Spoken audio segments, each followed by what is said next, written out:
I'm getting ready to pull the submersible pump out. We're often told, oh, too complicated, need a professional, etc., etc. But what we really need is this. That T-bar, I made it out of metal instead of PVC. A piece of black tape is the depth of the pitless. If you don't know what a pitless is, I'll show you in a little bit. This is the well. Power's disconnected. The metal wire, stainless steel cable, is connected to the pitless. It's on a spring. The black pipe, the black rope, is actually connected to the pump and goes all the way down the well. The hardest part is getting that connected to the top of the pitless, which is down in the well, but you can't see it. It's kind of by feel, so that you can pull the pitless out. And to make sure when the pitless is released, the pipe doesn't sink and the pump doesn't sink down into the well. Last time I did it, it actually flew out because it floated and almost hit me. So you also got to be careful about that. But other than that, it's pretty uncomplicated. A friend of mine used to do wells, and he said I could do it. So I was a dentist, so I'm fairly intelligent.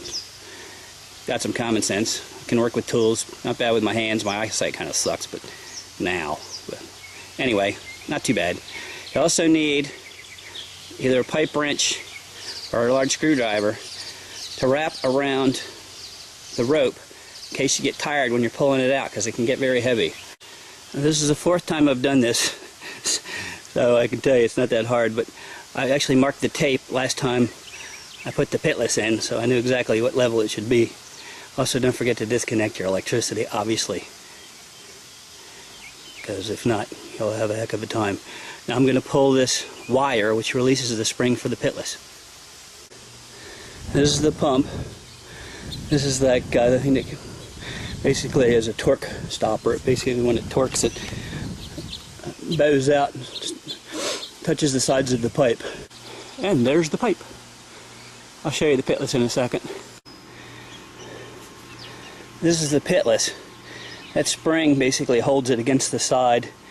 That rubber piece actually extends into the side of the pipe to the other side of the fitting. And that gizmo just attaches to the top of it.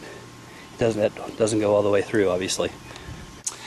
Well, I was wondering why my flow wasn't very good. If you look at this closely, that's not supposed to be there. So probably the pump is okay. It's just the fitting that's bad. A few notes: if you're replacing your pump, don't get just the same horsepower, but make sure you get one that has the same gallons a minute. The other thing is, if you're replacing your pump, you'll need wire splicing for underwater applications, and a wire that's applicable, this yellow one. The other thing you will need is a heat gun.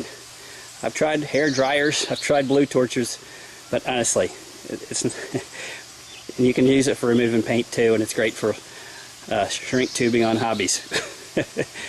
But you need that basically to seal the special shrink tubing for underwater use. You can see for whatever reason this thing is corroded.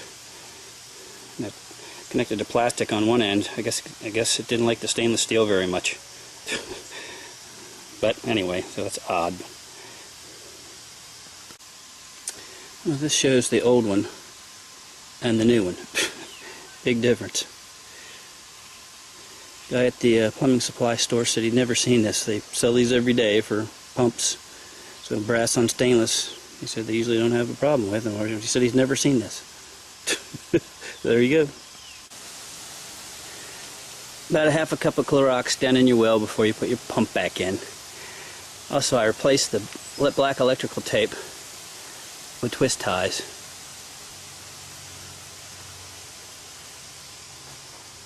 Because I found a piece of electrical tape